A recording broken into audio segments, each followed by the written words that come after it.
Private hospital ਦਾ bill insurance cover करूगी कि नहीं?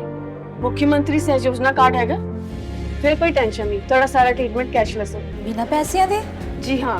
ਹਰੇਕ ਨਾਗਰਿਕ ਜਿਹੜਾ ਹੈ ਉਹ ਮੁੱਖ ਮੰਤਰੀ ਸਿਹਤ ਕਾਰਡ ਜਦੋਂ ਬਣ ਗਿਆ ਤਾਂ ਉਹ 10 ਲੱਖ ਰੁਪਏ ਦਾ ਮੁਫਤ ਤੇ ਕੈਸ਼ਲੈਸ ਜਿਹੜਾ ਇਲਾਜ ਕਰਾਉਣ ਦੇ काबिल भी होगा, एलिजिबल भी होगा। पंजाब सरकार लेकर आई है दुनिया की पहली सेहत योजना। अब पैसे के कारण पंजाब का कोई भी नागरिक बढ़िया इलाज से वंचित नहीं रहेगा। सेहत का हक सबके लिए। मेरे को कानून से मत सिखाना। तुम्हारे को क्या बोल रहा है ज्यादा? तुम कानून से करो, मेरे से मत करो। पुलिस वाले रोकेगा, पुलिस वाले रोकेगा, लेकिन तुम आगे रोकेंगे।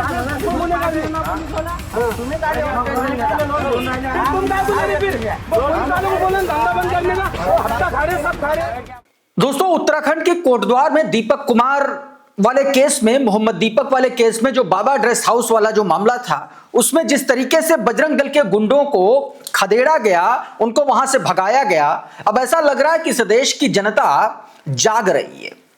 ना सिर्फ हिंदू मुसलमानों के साथ खुल करके खड़े हो रहे हैं, बल्कि अब मुस्लिम भी बजरंग दल के गुंडों का इलाज उन्होंने खोज लिया है।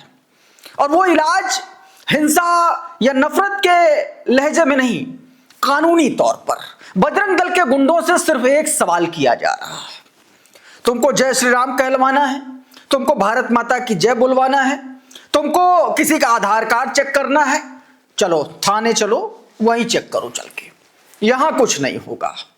और उसी पर बजरंग दल के गुंडे बिलबिला पड़ रहे हैं, भाग खड़े हो रहे हैं। आज मैं ऐसी कुछ तस्वीरें आपको दिखाने जा रहा हूं, महाराष्ट्र से लेकर के उत्तराखंड तक की तस्वीरें मैं आज आपको इस वीडियो में दिखाऊंगा।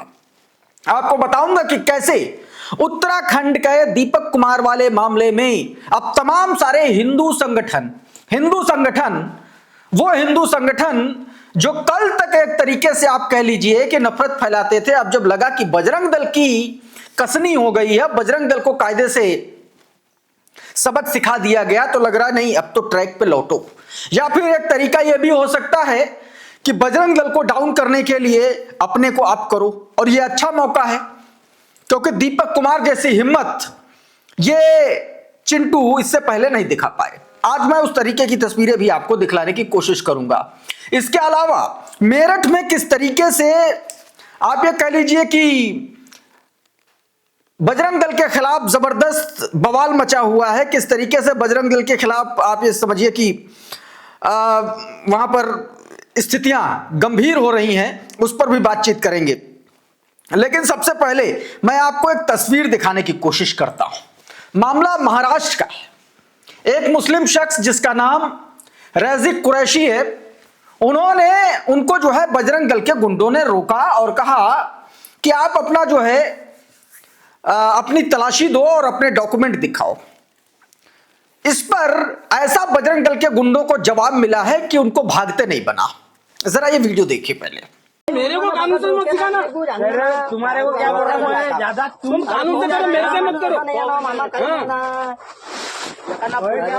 पुलिस वाले रोकेगा, पुलिस वाले रोकेगा, लेकिन तुम आगे रोकेंगे। तुम्हें तुम क्या बोले फिर? पुलिस वालों को बोले धंधा बंद करने का, हफ्ता खा रहे सब खा रहे। क्या बोल रहा है? एक बात सुन रही क्या मेरी? मैंने प्रेम भाई मेरे पहले बात सुन। तुम रोको, मेरे को रोको, तुम्हारा अधिकार हुआ तो रोको, लेकिन तुम्हारे पास में सत्ता दी हुई है पुलिस वालों ने, तो तुम पकड़ो। मैं क्या बोल रहा है? मैं अभी तक बोला कि तुमको कुछ भी, लेकिन मेरी पहले बात सुन। मत बोल, गरम में मेरी पहले बात सुनता क्या? मेरा रास्ता जाने आने का रहा, तुम लगे तो पुलिस 10 जने खड़ा करो। हाँ, अगर चाहे वो रोके तो मैं गुनेगार, मैं सजा भुगतने को तैयार हूँ, लेकिन तुम मत रोको मेरे को। तो त्याची सुद्धा काही भी भुगी, तुम्ही नको काढू ना, लेकिन तुम मत डालो मेरे को। अब इस वीडियो के वायरल होने के बाद दोस्तों, बजरंग दल के गुंडों के सामने एक नए तरीके की समस्या पैदा हो गई। ये सिर्फ मामला उत्तराखंड या महाराष्ट्र का नहीं है, ये मामला हर उस बजरंग दल के गुंडे के दिमाग में सिरदर्द बन गया है कि उससे अब एक कानूनी सवाल पूछ लिया जा रहा है कि तुम्हारी हैसियत क्या है, तुम किस हैसियत से ये कर रहे हो, और अगर उस हैसियत से कर रहे हो तो चलो लोकल थाने चले चलो या उन्हीं को यहां बुला लो, उसके बाद मैं सब दिखा दूंगा। अगर पुलिस कहेगी कि हमने इनको अधिकार दे रखे तो सब दिखा देंगे। इस तरीके की समस्या पैदा हो गई है। अच्छा, दीपक वाले केस में तमाम सारे हिंदू संगठन, हिंदूवादी नेता भी बजरंग दल के गुंडों के खिलाफ उतर गए। बजरंग दल के लोग, आप समझिए, लोग सीधे तौर पर कह रहे हैं, बजरंग दल का विरोध कह रहे 70 साल के बुजुर्ग पर किस तरीके से गुंडागर्दी दिखाते हैं, और ये और कोई नहीं कह रहा, ये उत्तराखंड के हिंदूवादी संगठनों के लोग बजरंग दल के खिलाफ खड़े हो। जरा ये देखिए क्या कुछ कहा जा रहा है इसमें। अगर कोई व्यक्ति गलत दुकान का नाम रख रहा है उस समय रोक दीजिए ना। जिस व्यक्ति की इतने आदिकाल से दुकान का नाम है, बाबा स्कूल ड्रेस का नाम है उनको आप ये आज बदल, उन बुजुर्ग आदमी को आप बताएंगे, कल के 20-25-26 साल के बच्चे बताएंगे, उनके बदतमीजी करेंगे। क्या गलत करा दीपक ने? दीपक भाई ने बिल्कुल सही करा सर, और ऐसा ही करना चाहिए, पूरे देश में ऐसा होना चाहिए। और उसके बाद में जो है क्या नाम कहते हैं, आप अपनी गुंडई को 200-250-300 बिजनौर, मुजफ्फरनगर, हरियाणा से लोगों को लेकर के आप चले गए। उसमें से कुछ चलो हो सकता है कुछ पहाड़ के भी उत्तराखंड मूल के हो, लेकिन अगर उत्तराखंड मूल के हो तो वो गलत है। आप देखिए, और जो भी व्यक्ति गलत करा उसको उस समय रोकिए ना। ये तो आपने ट्रेंड बना लिया पुलिस पे दबाव बनाने के लिए। भाई आपने हुड़दंगे कि देखो हर व्यक्ति आज चाहता है कि मेरे यहाँ कानून व्यवस्था खराब ना हो, मान मनोबल कर लेते हैं, लेकिन इसका मतलब ये थोड़े कि कोई गुंडा ही होने देंगे। उसके बाद माननीय मुख्यमंत्री का फेलियर देखिए, आपने मोहम्मद दीपक पे SC/ST में मुकदमा लिख दिया। क्यों लिख दिया सर? इतना ही नहीं, मामला उत्तर प्रदेश भी पहुंच चुका। उत्तर प्रदेश में दीपक कुमार के समर्थन में लगातार मुस्लिम समाज के तमाम सारे लोग, व्यापारी गण जो है वो उनके समर्थन में प्रोटेस्ट कर रहे हैं, उनके समर्थन में जो है बजरंग दल के खिलाफ प्रोटेस्ट कर रहे हैं। ये तस्वीरें आप अपनी स्क्रीन पर देखिए। ये मेरठ के व्यापारी हैं जो उत्तराखंड के दीपक कुमार के खिलाफ FIR दर्ज की गई है, उसके खिलाफ ये लोग नारे लगा रहे हैं, प्रदर्शन कर रहे हैं, प्रोटेस्ट कर रहे हैं और कह रहे हैं कि उनके खिलाफ जो मुकदमा दर्ज किया गया, जो FIR दर्ज की गई है, वो वापस लो। व्यापारियों का यह भी कहना है कि सीधे तौर पर कहा कि जिस व्यक्ति ने इंसानियत दिखाई उसी को गुनहगार बता दिया उत्तराखंड की पुलिस ने। और ये बात, ये सवाल तमाम सारे पत्रकार पूछ रहे हैं। आप देखिए कि रेड माइक के सौरभ शुक्ला के से लेकर के लल्लन टॉप के सिद्धांत तक तमाम सारे ऐसे पत्रकार थे जिनको कोटद्वार की सीमा पर उत्तराखंड की पुलिस ने रोक लिया। पुष्कर सिंह धामी की सरकार ने उनको अंदर नहीं जाने दिया। अगर वो अंदर जाते तो शायद वो दीपक कुमार से बात करते, शायद वो बजरंग दल के कुछ गुंडों से भी बात करते, शायद वो भारतीय जनता पार्टी के उस पार्षद से भी बातचीत करते। और उसके बावजूद आप देखिए पुलिस का गेम, पुलिस का खेल देखिए कि उन गुंडों की पहचान, नाम, पता सब उजागर है। उसके बावजूद उत्तराखंड और कोटद्वार की पुलिस उनके खिलाफ अज्ञात में मुकदमा दर्ज किया गया। यह सीधे तौर पर एक सरकारी सिस्टम के द्वारा बजरंग दल के कुख्यातों को बचाने की सीधी कोशिश है। और कोशिश क्या, बचा लिया गया। वो गुंडे जो सरेआम दीपक को मारने की धमकी दे रहे हैं, जो सरेआम दीपक का खतना कराने की बात कह रहे हैं, इस तरीके के गुंडे उत्तराखंड की धामी सरकार उनको बचा रही है, धामी की पुलिस बचा रही है। और क्यों नहीं, कुछ इस तरीके से थर्ड पार्टी से बचाया जाए, मुसलमानों के खिलाफ प्रोपेगेंडा चलाया जाए, कुछ दस्तावेजों में मुस्लिम और मदरसों के खिलाफ प्रोपेगेंडा चलाया जा रहा है। यह खबर देख लीजिए। उत्तराखंड धर्मांतरण कानून के तहत 5 मामलों की सुनवाई पूरी हुई, सभी आरोपी बरी हुए। देखिए, उत्तराखंड में ना जाने इतने कैसे लोग होंगे जिनको जबरदस्ती धर्मांतरण कानून के तहत उनको फंसाया गया, जेलों में डाला गया। और देखिए, अदालत पहुंचते पहुंचते भारतीय जनता पार्टी की सरकारों के सारे दावे दम तोड़ जा रहे हैं। लेकिन सबसे मूल सवाल यह है कि क्या जो जिन पर आरोप लगा वो बरी कर दिए गए, लेकिन क्या इस पर माननीय न्यायालयों द्वारा, अदालतों द्वारा ऐसी पुलिस पर, ऐसी सरकार पर, ऐसे अधिकारियों पर भी कोई एक्शन का, कोई कार्रवाई का प्रावधान है या नहीं है? तमाम सारे ऐसे मामले देखे गए हैं जिसमें मुसलमानों को 20-20 साल की जेल हुई, 20 साल 25 साल बाद जब वो वापस आए उनको भी बरी कर दिया गया, बाइज्जत बरी कर दिया गया। तो इसको क्या बरी कहना कहेंगे?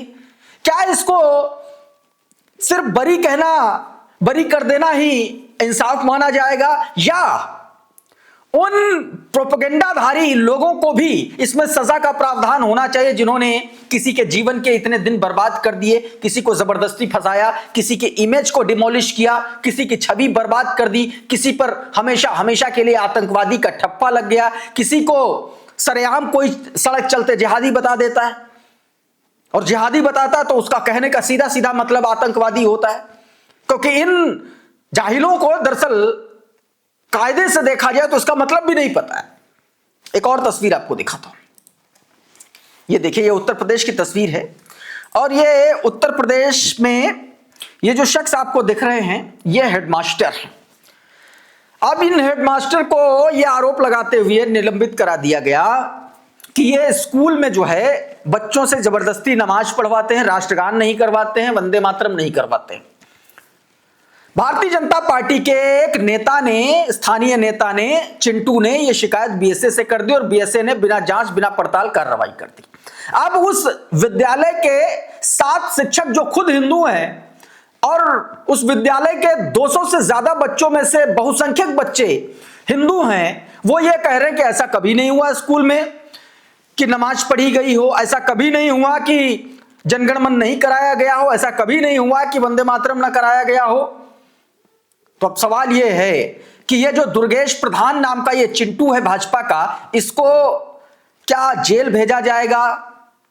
क्योंकि ये आज जेल नहीं जाएगा तो कल फिर किसी मुस्लिम को शिकार बनाएगा। काविश देखिए क्या लिख रही। मथुरा के सरकारी स्कूल में जान मोहम्मद टीचर। भाजपा नेता दुर्गेश प्रधान ने इल्जाम लगाया कि जान मोहम्मद स्कूलों को नमाज पढ़ाते और इस्लामी शिक्षा दे रहे हैं। बिना किसी जांच पड़ताल के जान मोहम्मद को सस्पेंड कर दिया गया। स्कूल में 235 बच्चे पढ़ते हैं, जिसमें 89 बच्चे मुसलमानों के, बाकी के सारे बच्चे हिंदू हैं और 7 स्टाफ हिंदू हैं। यह दैनिक भास्कर की रिपोर्ट भी यही बताती है जो काविश ने इसमें लिखा। अच्छा, तमाम इस उत्तराखंड की बात कर लें, उत्तर प्रदेश की बात कर लें, असम की बात कर लें, आप महाराष्ट्र की बात कर लें, जिस तरीके से सरेआम मुसलमानों के खिलाफ बहिष्कार के दावे, बहिष्कार के ऐलान मुख्यमंत्री कर रहे हेमंता बिश्व शर्मा जैसे, उस पर आज दोस्तों कांग्रेस का राज्यसभा सांसद इमरान प्रतापगढ़ी ने भारतीय जनता पार्टी की बखिया उधेड़ दी है और पूरा सच इस देश के सामने ला दिया है। जरा देखिए इसको।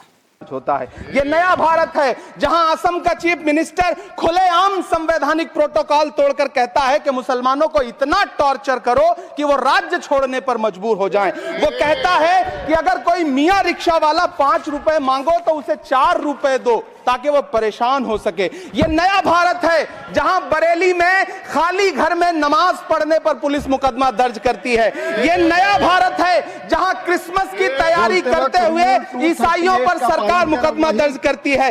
ये नया भारत है जहां जम्मू कश्मीर में नीट का एग्जाम क्वालिफाई करने वाले 50 बच्चों में अगर 42 मुसलमान होते हैं तो फिर मेडिकल कॉलेज की मान्यता ही रद्द होती है और जश्न मनाया जाता है। महामहिम राष्ट्रपति का भाषण में सुन रहा था। सर, यह नया भारत है जहां मध्य प्रदेश के बैतूल में बच्चों के स्कूल बनवा रहे मोहम्मद नईम का घर, स्कूल इसलिए तुड़वा दिया जाता है क्योंकि वो स्कूल बनवा रहे थे। ये नया भारत है जहां कोर्ट का स्टे होने के बावजूद बनारस की दाल मंडी में सैकड़ों दुकानें तोड़ी जा रही हैं क्योंकि रास्ता चौड़ा करना है। और अब एक सच बंगाल का दिखाता हूं आपको एक खबर याद है? राहुल गांधी पर सिखों का अपमान करने का आरोप नरेंद्र मोदी ने लगाया था। अब जरा ये तस्वीर देखिए। ये कौन है? ये नरेंद्र मोदी जी हैं, महामानव इस देश के। और बगल में जो बैठा शख्स है ये बंगाल का जो है भारतीय जनता पार्टी का प्रदेश अध्यक्ष है, लीडर ऑफ अपोजिशन है। इसने पता क्या कहा है? अब ये देखिए। In Sandeshkhali Sikh IPS officer alias BJP Suvendu Adhikari called him Khalistani. एक सिख आईपीएस को, आईपीएस अधिकारी, छोटा मोटा अधिकारी नहीं, इस देश की सबसे कठिन परीक्षा पास करके एक शख्स आईपीएस बना और एक टके भर का आदमी झट से उसको खालिस्तानी उसने करार दे दिया गया क्योंकि वो सिख है इसलिए वो खालिस्तानी है। ये देखिए, सीधे तौर पर ये बयान दिया गया। तमाम सारे अखबारों की कटिंग है। ये देखिए, शुभेंदु अधिकारी को बताया प्रिय मित्र। अपने संबोधन की शुरुआत में जिस तरीके से शाह ने विधानसभा नेता प्रतिपक्ष शुभेंदु अधिकारी को अपना प्रिय मित्र बताते हुए विधानसभा में खड़े होने के लिए मुख्यमंत्री ममता बनर्जी को के भागने की बात कही, एक बड़ा संकेत माना जा रहा है। ये अमित शाह ने प्रिय मित्र बताया है। और ये देखिए, Akal Takht seeks शुभेंदुज expulsion from assembly से एक तरीके से उनको बर्खास्त करने की मांग कर दी है अकाल तख्त ने। अकाल तख्त आपको पता है सिख समाज का, सिख समुदाय का सबसे बड़ा धार्मिक एक तरीके से कह लीजिए कि जहां से धार्मिक तरीके के ऐलान होते, वो सबसे बड़ी पदवी, वो सबसे बड़ा एक तरीके से कह लीजिए कि संगठन क्या कहेंगे उसको, धार्मिक एक तरीके से एक बड़ी मान्यता कहेंगे, वहां से यह ऐलान हुआ है।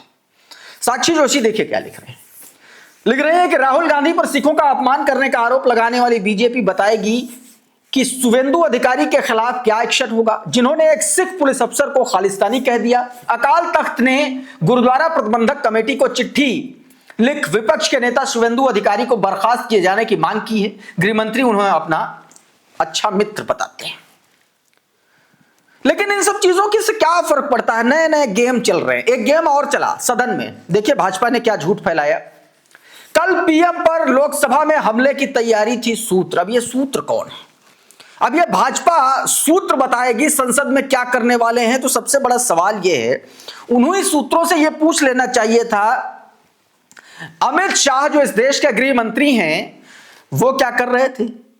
वो क्या संसद परिसर में घास छील रहे थे क्या जब ये सब कुछ हो रहा था? जाकिर लिख रहे हैं, भाजपा की ओर से यह खबर उछाली जा रही कि कल सदन में पीएम मोदी पर विपक्षी एक महिला सांसद हमले की तैयारी में थी। सवाल यह है कि सबूत कहां है? अगर कोई ठोस सबूत, ठोस इनपुट था तो एफआईआर क्यों नहीं? सुरक्षा एजेंसियों की ब्रीफिंग सार्वजनिक क्यों नहीं? या फिर यह वही पुराना इमोशनल कार्ड है जो हर बार संकट के वक्त खेला जाता है? जब भी पीएम मोदी किसी आसान सवाल से घिरते हैं, देश को डर और भावनाओं की खुराक क्यों दी जाती है? पंजाब की घटना याद है, शुक्र है जिंदा लौट आया। तब भी जवाबदेही तय हुई या बस बयान देकर के एक तरीके से खत्म कर देने की बात कही गई? इस तरीके की बातें लगातार दोस्तों निकल के सामने आ रही हैं। अब एक और तस्वीर एसआईआर से जुड़ी हुई। उत्तर प्रदेश के अमेठी में एक महिला, ओबीसी समाज की एक महिला को सुधांशु शुक्ला नाम का भाजपाई चिंटू सरेआम मारने की धमकी दे रहा है और गालियां दे रहा है। यह वीडियो जबरदस्त तरीके से वायरल हो रहा है, जरा देखिए इसको। क्या हाथ लगाए? मारेंगे। अबे जानबे नहीं भेजो।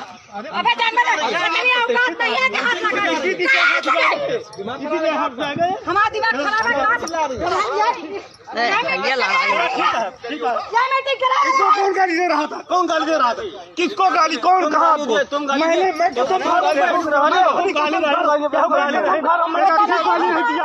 और ये क्यों हो रहा है? क्योंकि वो एसआईआर में ऐसा आरोप लगाया जा रहा है कि एसआईआर में जो अपोजिशन के जो वोट हैं उनको काटने के लिए धमका रहा, कह रहा है इनके वोट काटो। यह बात दोस्तों लगातार कही जा रही है। इस बीच मिर्जापुर में भी यही स्थितियां निकल के सामने आई। 12 मुस्लिम महिलाओं ने जबरदस्ती प्रारूप यानी कि फॉर्म 7 पर उनसे भरवाया गया, ऐसे आरोप लगाए गए, सीधे तौर पर आरोप लगाए गए। क्या ये महिलाएं कह रही हैं, आप जरा खुद सुन लीजिए। बताए क्या रेशमा नाम है। डीएम साहब क्या आए हैं, क्या मामला है? जो बिना हमारी जानकारी का ये कर दी, 7 नंबर फॉर्म भरे हैं। क्या चाहती हैं आप? हमारा नाम न कटे, मेरा नाम ना कटे, टोटल अधिकार ना छीना जाए। कितने लोगों का नाम था? 14 लोग का। तो आपने मिला है, अधिकारी से मुलाकात किया है, तो क्या बोले? डीएम साहब से नहीं मुलाकात हुआ है। तो क्या कहें? बोले कि किसी का नाम नहीं कटेगा, जांच कराते हैं। और इस बीच ताजा इस्तीफा देने वाले अलंकार अग्निहोत्री ने नरेंद्र मोदी और अमित शाह को वेस्ट इंडियन कंपनी बता दिया। ईस्ट इंडिया कंपनी से तुलना करते हुए इनको वेस्ट इंडिया कंपनी बता दिया। और बीजेपी को दोस्तों, बीजेपी को किससे तुलना की है वो भी देखिए जरा। छुपी हुई बात नहीं है, एक डिवाइड एंड रूल की मानसिकता के साथ जो केंद्र सरकार, जो मैं अब भाजपा की सरकार मानता ही नहीं हूँ, वो एक 2 सरकारें चल रही हैं। एक है जो वेस्ट इंडिया कंपनी, जो पहले ईस्ट इंडिया कंपनी अंग्रेजों के समय में थी। अब इस समय जो 2 विदेशी लोगों ने, जो विदेशी लोगों ने, वो विदेशी जनता पार्टी चला रहे हैं। इसमें हमारे जो अभी समय माननीय प्रधानमंत्री जी हैं, मोदी जी, वो इस समय जो वेस्ट इंडियन कंपनी उसके सीईओ के रूप में काम कर रहे हैं। और जो अमित शाह जी हैं, जो गृह मंत्री हैं, वो एमडी मैनेजिंग डायरेक्टर के रूप में काम कर रहे हैं। तो इन दोनों ने दोनों के द्वारा जो रन कर रही जा रही कंपनी है, जो अघोषित कंपनी है, इसमें जो देश के 3 प्रमुख तंत्र हैं, ईडी, सीबीआई और इनकम टैक्स डिपार्टमेंट। इस वीडियो में बहरहाल इतना ही। बहुत बहुत शुक्रिया, बहुत बहुत धन्यवाद। आप जुड़े रहिए आपके अपने चैनल द लाइव टीवी के साथ। नमस्कार।